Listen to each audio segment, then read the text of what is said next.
آگاہ ہو جاؤ کہ تم نے اسلام کی پابندیوں کو توڑ دیا ہے، اس کے حدود کو معطل کر دیا ہے اور اس کے احکام کو مردہ بنا دیا ہے، اور پروردگار نے مجھے حکم دیا ہے کہ میں بغاوت کرنے والے، عہد شکن اور مفسدین سے جہاد کروں۔ فأما الناكثون فقد قاتلت وأما القاسطون فقد جاهدت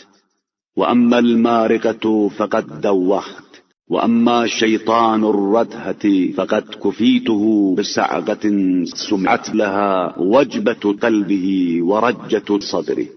عہد و پیمان توڑنے والوں سے جہاد کر چکا، نافرمانوں سے مقابلہ کر چکا، اور بے دین خوارج کو مکمل طریقے سے ذلیل کر چکا۔ رہ گیا گڑھے میں گرنے والا شیطان، تو اس کا مسئلہ اس چنگھاڑ سے حل ہو گیا جس کے دل کی دھڑکن اور سینے کی تھر تھراہٹ کی آواز میرے کانوں تک پہنچ رہی تھی۔ وبقيت بقية من أهل البغي ولئن أذن الله في الكرة عليهم لأديلن منهم إلا ما يتشذر في أطراف البلاد تشذرا۔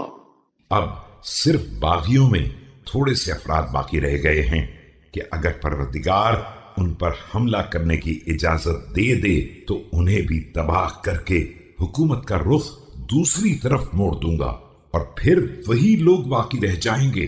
جو مختلف شہروں میں بکھرے پڑے ہیں۔ آپ علیہ السلام کی شجاعت و فضیلت۔ أنا وضعت في الصغر بكلاكل العرب